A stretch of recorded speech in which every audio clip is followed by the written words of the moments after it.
दुनिया में चीन के बाद दूसरी सबसे बड़ी सेना भारत की है, लेकिन सैन्य क्षमता के मामले में भारत को अभी लंबा सफर तय करना है।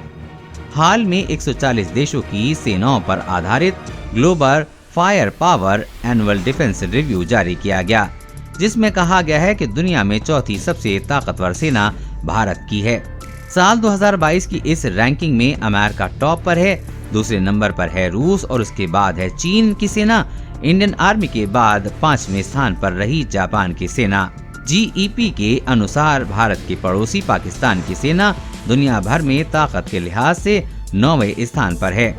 इस रैंकिंग में एक खास बात यह है कि इसमें तमाम देशों की परंपरागत हथियारों से लड़ने की क्षमता पर ध्यान दिया गया, न कि परमाणु बम वगैरह से।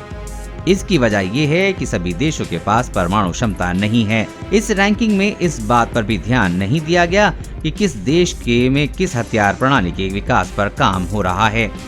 जो कुछ अभी अधूरा है उसे इस रैंकिंग से दरकिनार कर दिया गया है। GEP इंडेक्स में 50 से ज्यादा पहलुओं पर विचार किया गया। इसमें सैनिकों की संख्या से लेकर तमाम तरह के हथियारों तक पर गौर किया गया।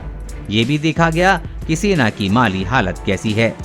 इसके आधार पर तय किया गया है कि युद्ध की सूरत में वो सेना कहां ठहरेगी। अब इस इंडेक्स के सामने आई जानकारी के आधार पर हम गौर कर रहे हैं कि भारतीय सेना की क्षमता पर। आइए जानते हैं दुनिया की बेहतरीन सेनाओं, खास तौर से चीन की आर्मी के मुकाबले हम कहां ठहरते हैं। भारत में जितने सैनिक हैं उसमें से 30% से कम ही एक्टिव सर्विस स्टेटस के तहत हैं। चीन और रूस में ये आंकड़ा 60% से ज्यादा है। अमेरिका में 70% से ज्यादा।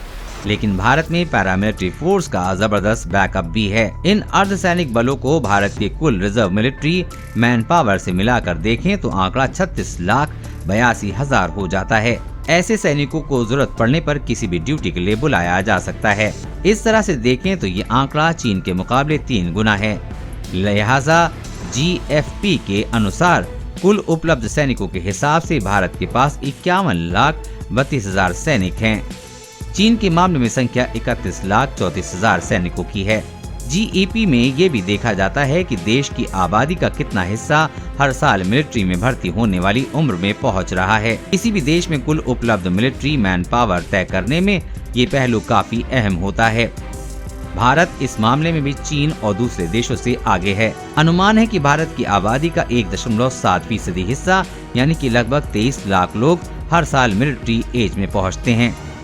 वायुसेना की बात करें तो इंडियन एयरफोर्स दुनिया में चौथी बड़ी सेना है, लेकिन इसके पुराने पड़ते विमान चिंता पैदा करते हैं। यही वजह है कि एयर पावर की बारी आने पर GFP 2022 रैंकिंग में भारत और टॉप 3 देशों के बीच बड़ा अंतर दिखाता है। टोटल एयर फ्लीट में सशस्त्र बलों की हर इकाई के हर तरह के फिक्स्ड विंग और रोटरी विंग एयरक्राफ्ट को शामिल किया जाता है।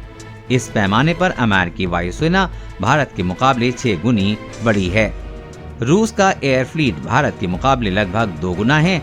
चीन से ओवरऑल तुलना करने पर अंतर भले ही कम दिखता है, लेकिन स्पेशल एयरक्राफ्ट और हेलीकॉप्टर की संख्या के लिहाज से भारत काफी पीछे है। अटैक हेलीकॉप्टर्स का भी उदाहरण लेते हैं।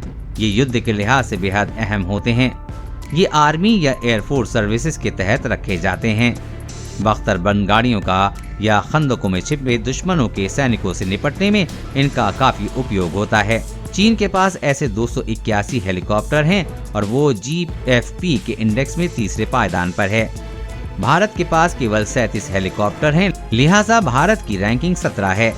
अमेरिका के पास इस तरह के 843 हेलीकॉप्टर हैं। साल 2022 की इस रैंकिंग में भारत को 2 मामलों में टॉप 5 में शामिल किया गया। ये दोनों पहलू लैंड फोर्सेस कैटेगरी के हैं। एक पहलू है कॉम्बैक्ट टैंक फ्लीट साइज का और दूसरा है टोन्ड आर्टिलरी।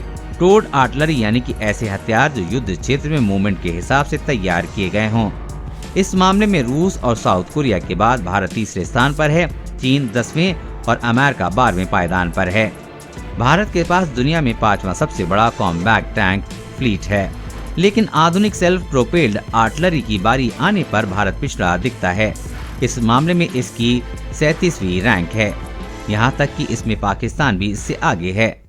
मिस्र, तुर्की, यूक्रेन, म्यांमार और कुछ यूरोपीय देश भी भारत से आगे हैं। भारत के पास ऐसे 100 सिस्टम हैं चीन के पास ऐसी 4120 प्रणालियां हैं। 6574 के फ्लीट साइज के साथ सबसे आगे है रूस। इस कमी को पूरा करने के लिए इंडियन आर्मी अभी मॉडर्नाइजेशन के 93 प्रोजेक्ट्स पर काम कर रही है। इसमें से कई से बातचीत खरीद के स्तर पर पहुंच गई है। ताज़ा आंकड़ों के अनुसार इन प्रोजेक्ट्स की वैल्यू 1.37 लाख करोड़ रुपए की है। अब बारी है नौसेना की।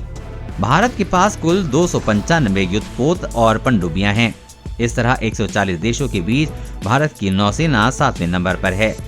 777 युद्धपोतों और पनडुब्बियों के साथ सबसे आगे है चीन। हालांकि भारतीय नौसेना बहुत तेजी से विस्तार कर रही है और स्पेशल युद्धपोतों के मामले में ये काफी आगे है। उदाहरण के लिए मल्टी रोल फ्रिगेट के मामले में भारत 5वें स्थान पर है और डिस्ट्रॉयर के मामले में 6ठे स्थान पर है। भारत का पहला स्वदेशी विमान वाहक युद्धपोत विक्रांत इस साल नौसेना में शामिल हो जाएगा। ये भारत का दूसरा एयरक्राफ्ट कैरियर होगा। चीन ऐसे तीसरे युद्धपोत को अपनी नौसेना में शामिल करने वाला है। इस मामले में 11 विमान वाहक युद्धपोतों के साथ अमेरिका सबसे आगे है। GFP रैंकिंग में उन प्रोजेक्ट्स पर विचार नहीं किया जाता जो विकास के चरण में हों। भारत इसी वजह से चीन, ब्रिटेन और इटली से पीछे दिख रहा है। इन सभी देशों के पास चालू हालत में 2 एयरक्राफ्ट कैरियर हैं। उम्मीद है कि साल 2023 में इस मामले में भारत की रैंकिंग बढ़ जाएगी।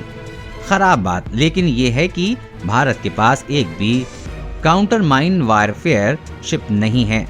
हाल ये है कि इस पैमाने पर भारत विकसित देशों से ही नहीं बांग्लादेश से भी पीछे है। बांग्लादेश के पास ऐसे 5 शिप हैं, पाकिस्तान के पास भी 3 हैं। GFP के मुताबिक भारत का रक्षा बजट 49 अरब 60 करोड़ डॉलर है, यानी कि लगभग 3.7 लाख करोड़ रुपए का। भारत इस पैमाने पर 140 देशों के बीच 6ठे स्थान पर है। 770 अरब डॉलर की डिफेंस बजट के साथ सबसे आगे है अमेरिका। उसके बाद 250 अरब डॉलर के साथ चीन दूसरे और 154 अरब डॉलर की रक्षा बजट के साथ रूस तीसरे स्थान पर है। ब्रिटेन का रक्षा बजट 68 अरब डॉलर का है और जर्मनी का 50 अरब डॉलर का।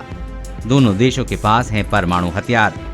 युद्ध में परमाणु हथियारों का इस्तेमाल तबाही लाता है, इसलिए कोई भी देश कभी नहीं चाहता कि परमाणु हथियारों का इस्तेमाल किया जाए। लेकिन इस बारे में अगर भारत को चीन के हथियारों की तुलना करें तो भारत और चीन दोनों के पास न्यूक्लियर हथियार हैं। हालांकि चीन भारत से पहले ही परमाणु हथियार से संपन्न बन गया था और भारत को 10 साल बाद ये ताकत मिली थी। देश और दुनिया की हर अपडेट पाने के लिए चैनल को सब्सक्राइब करें।